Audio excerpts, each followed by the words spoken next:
Assalamualaikum warahmatullahi wabarakatuh. Semangat pagi dan salam sejahtera untuk kita semua. Hai teman-teman semua. Perkenalkan, kami dari kelompok 7 mata kuliah Fisika Umum, Program Studi Pendidikan Matematika 20E Universitas Negeri Medan. Nah, di sini kami akan mempresentasikan sebuah mini riset yang telah kami lakukan dengan judul optik pada bagian mikroskop dan warna benda. Nah, teman-teman sekalian, ada sebuah pepatah yang mengatakan, tak kenal maka tak sayang maka tak cinta. Untuk itu, perkenalkan our team from kelompok 7. Perkenalkan, nama saya Nur Hazimah Nasution. Di sini saya bersama dengan rekan-rekan saya yang lain yang bernama Adi Prawira, Dery Yantika Ginting, Landong Ignatius Simanihuruk, Safrika Handayani, dan Tania Gisela Roda Melubis. Tak lupa juga, dalam pembuatan tugas ini kami dibimbing oleh dosen pengampu kami, yaitu Ibu Dr. Anda Ida Wahyuni MPD dan Ibu Profesor Dr. Eva Marlina Ginting MSI. Nah, selanjutnya kita akan membahas tentang optik. Optik adalah cabang fisika yang menggambarkan perilaku atau sifat-sifat cahaya dan interaksi cahaya dengan materi. Tahu nggak sih, bidang optika juga terbagi dua. Yang pertama, optik geometri. Optik geometri adalah optik yang menjabarkan penggambaran cahaya sebagai vektor, sedangkan optik fisis adalah optik yang menjelaskan tentang gejala-gejala yang terjadi pada optik geometri dengan penjabaran sistematis. Nah, selanjutnya kita akan membahas tentang alat optik. Alat optik merupakan alat yang bekerja berdasarkan prinsip cahaya. Alat optik juga memanfaatkan pemantulan dan pembiasan cahaya. Nah, tahu nggak sih ada beberapa macam alat optik seperti kamera, loop, mikroskop, dan teleskop. Namun, yang kita bahas kali ini adalah mikroskop. Mikroskop. Apa sih sebenarnya mikroskop itu? Mikroskop adalah sebuah alat untuk melihat objek yang terlalu kecil untuk dilihat secara kasat mata. Dalam mikroskop, terdapat bagian-bagian penting yang menjadi penunjang kinerja mikroskop itu sendiri. Yang pertama ada bagian optik. Bagian ini berfungsi membuat proyeksi bayangan benda di mata kita. Di bagian optik, terdapat beberapa bagian lagi. Yang pertama itu lensa okuler, yang kedua lensa objektif, dan yang ketiga kondensor. Yang kedua adalah bagian mekanik. Bagian mekanik berfungsi sebagai penunjang bagian optik. Bagian mekanik ini terdiri dari beberapa bagian, yaitu yang pertama ada tabung atau badan mikroskop, yang kedua ada revolver, 3 penjepit objek, 4 diafragma, 5 meja objek, 6 lengan mikroskop, 7 kaki mikroskop, dan yang ke-8 ada sendi inklinasi atau sekrup yang terdiri dari mikrometer dan makrometer. Tania akan menjelaskan jenis-jenis mikroskop. Mikroskop pada umumnya terdiri dari 2 jenis, yakni mikroskop cahaya dan mikroskop elektron. Mikroskop cahaya dibagi lagi menjadi 2, yaitu mikroskop diseksi untuk mengamati bagian permukaan, dan mikroskop monokuler atau suatu lensa, dan binokuler atau 2 lensa untuk mengamati bagian dalam sel. Sedangkan mikroskop elektron merupakan jenis mikroskop dengan bekerja dengan menggunakan sumber energi dari elektron untuk memperbesar bayangan objek. Proses pembentukan bayangan pada mikroskop. Pertama-tama, kita letakkan benda di depan lensa objektif, tepatnya itu di antara 2 FOB dan FOB. FOB adalah jarak fokus lensa objektif. Berarti 2 FOB sama dengan 2 kali jarak fokus lensa objektif. Nah, benda tersebut menghasilkan suatu bayangan.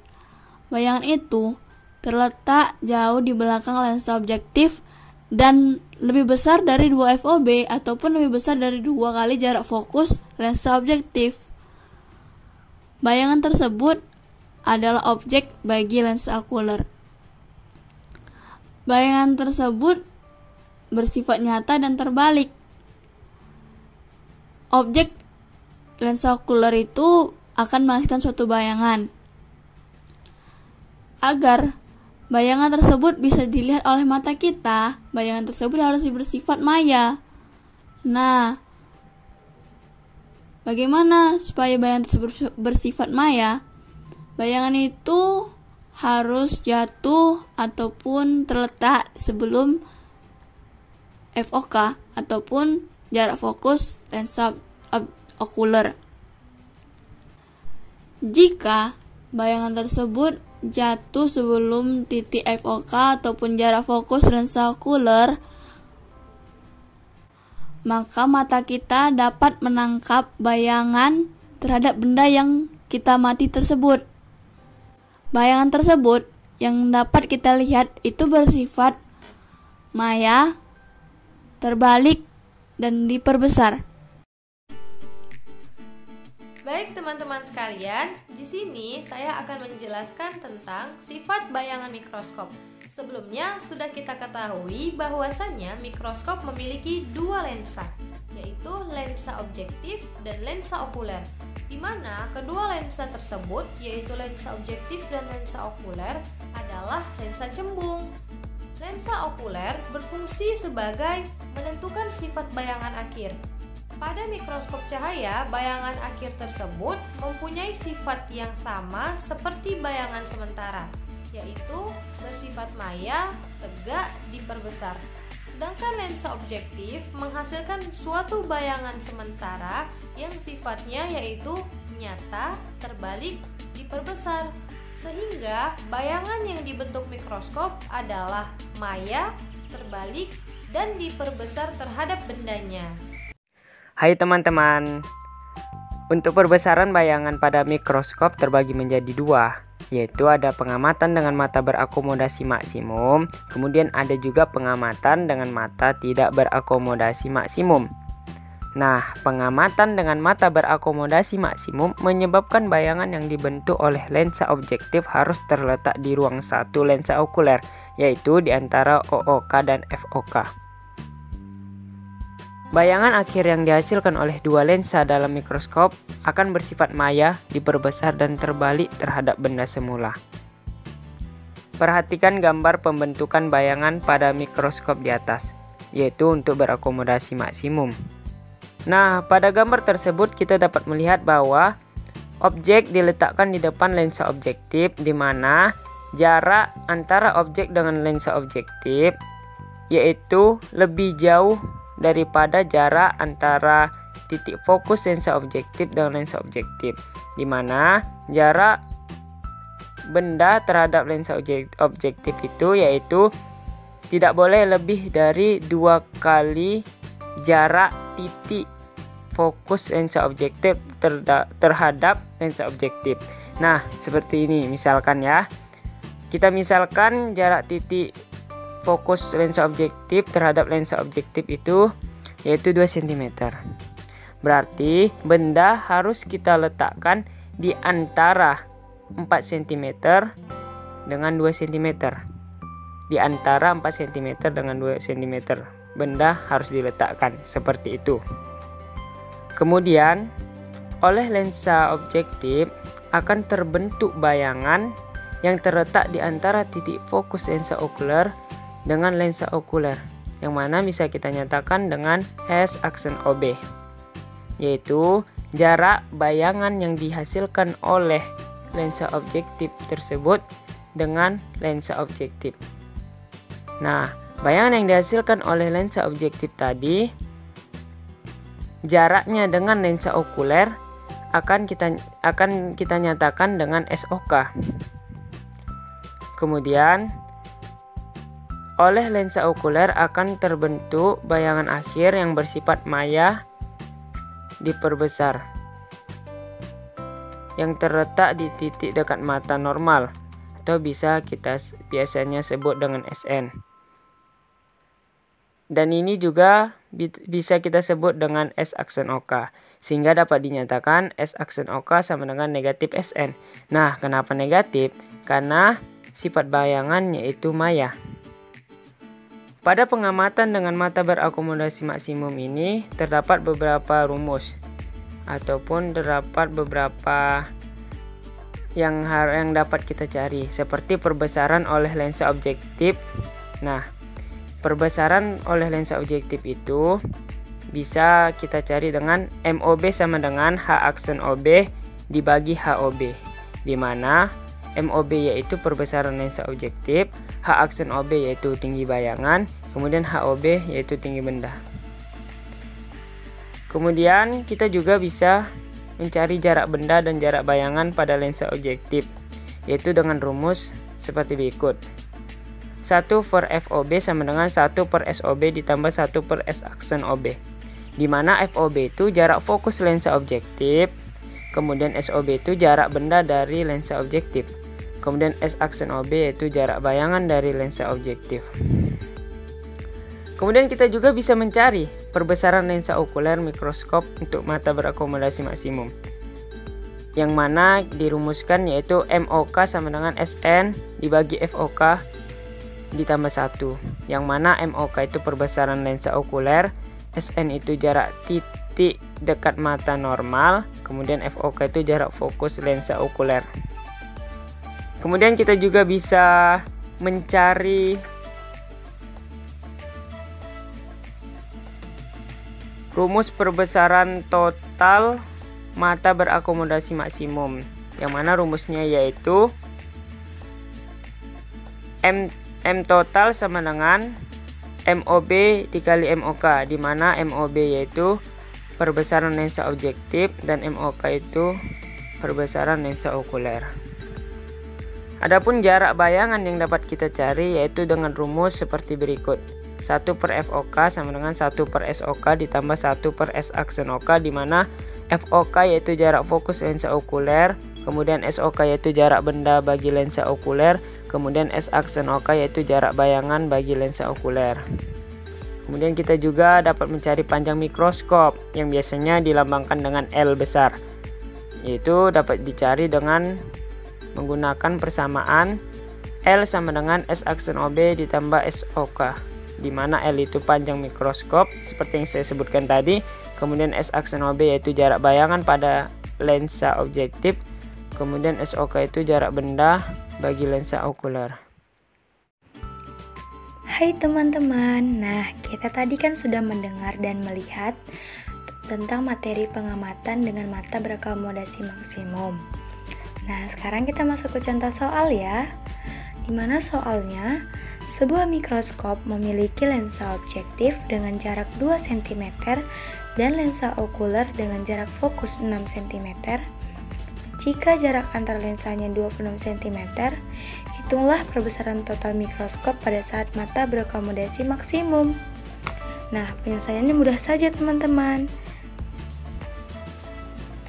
Langkah pertama, kita hitung dulu jarak benda lensa okulernya, atau disingkat dengan SOK, dan perbesaran mata berakomodasi maksimum kita anggap normal, di mana S aksen OK-nya min 25 cm.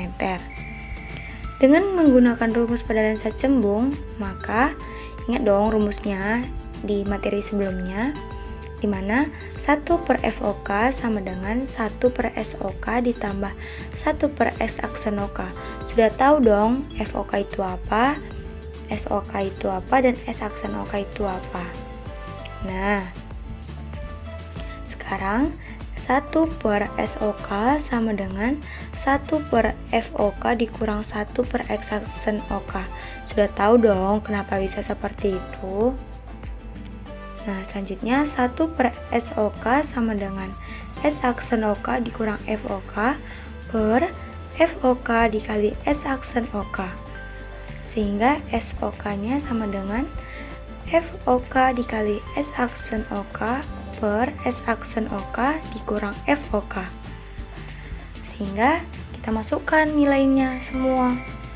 SOK atau lensa okulernya, jarak benda lensa okulernya sama dengan 6 cm dikali min 25 cm per min 25 cm dikurang 6 cm. maka jarak benda oleh lensa okulernya sama dengan min 150 per min 31, menghasilkan 4,84 cm.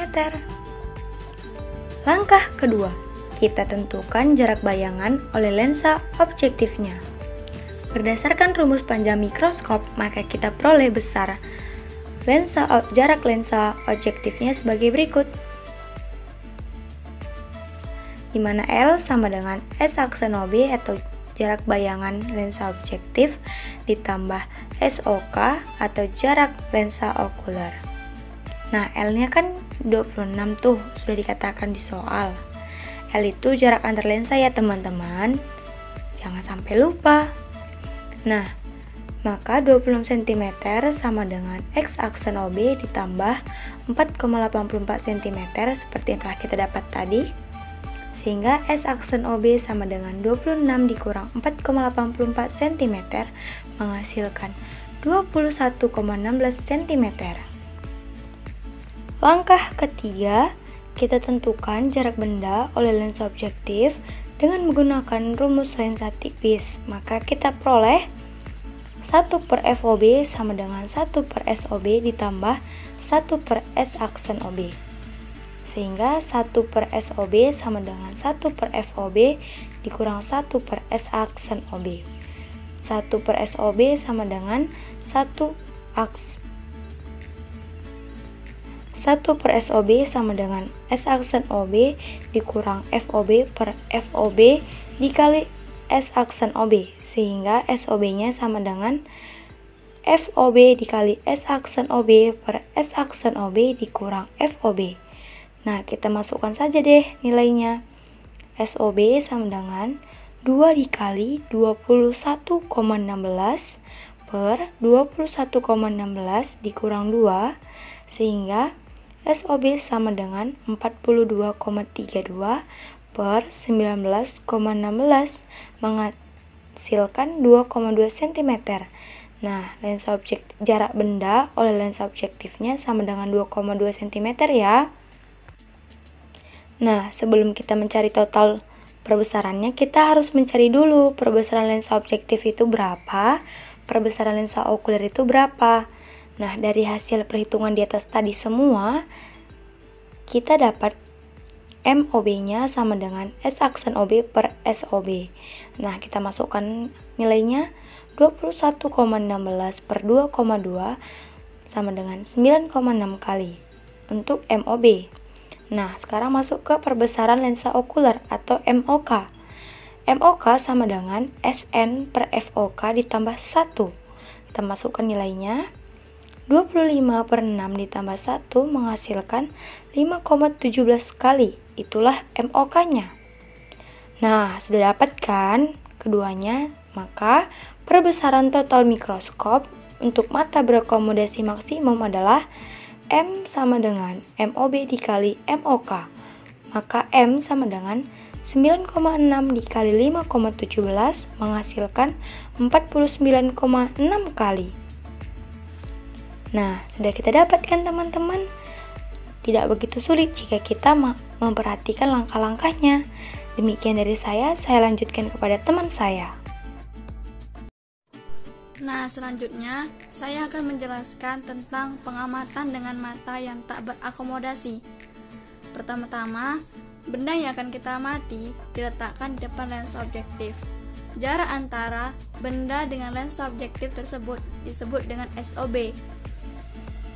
Benda tersebut berada di depan FOB ataupun jarak fokus lensa objektif. Nah, benda tersebut akan menghasilkan suatu bayangan yang disebut dengan X aksen OB. Bayangan tersebut berada di belakang lensa objektif dan di depan lensa okuler. Makanya bayangan tersebut disebut dengan objek bagi lensa okuler dengan jarak SOK ataupun jarak benda tersebut terhadap lensa okuler. Nah, benda tersebut ataupun objek tersebut akan menghasilkan suatu bayangan yang tak terhingga ataupun S aksen OK itu sama dengan tak terhingga. Tapi kita bisa mencari tahu berapa panjang bayangan benda tersebut melalui rumus. yaitu SOK sama dengan FOK, ataupun jarak lensa okuler sama dengan jarak fokus lensa okuler. Lanjut. Terima kasih. Baik teman-teman sekalian, saya akan memberikan sebuah contoh tentang pengamatan dengan mata tidak berakomodasi. Nah, sebuah mikroskop disusun dari dua lensa positif. Lensa objektif dan lensa okuler masing-masing memiliki jarak fokus 3 cm dan 10 cm. Jika sebuah benda ditempatkan 3,5 cm di depan lensa objektif, maka tentukan perbesaran dan panjang mikroskop untuk mata tidak berakomodasi. Nah, dari uraian soal tersebut dapat kita simpulkan diketahui FOB sama dengan 3 cm. Kemudian FOK sama dengan 10 cm dan SOB sama dengan 3,5 cm. Kemudian yang ditanya adalah M yang merupakan perbesaran dan L yang merupakan panjang mikroskop untuk mata tidak berakomodasi. Nah, dari SOB dan FOB dapat ditentukan jarak bayangan lensa objektif yaitu sebagai berikut, di mana 1/S aksen OB sama dengan 1/FOB dikurang 1/SOB. Kemudian 1/S aksen OB sama dengan dimasukkan nilai yang tadi yaitu 1/3 dikurang 1/3,5. Kemudian 1/S aksen OB sama dengan disamakan penyebutnya menjadi 21 sehingga pembilangnya menjadi 7 dikurang 6. Kemudian S aksen OB sama dengan 21/1 sama dengan 21. Jadi, sudah dapat bahwasannya jarak bayangan oleh lensa objektifnya adalah S aksen OB sama dengan 21 cm.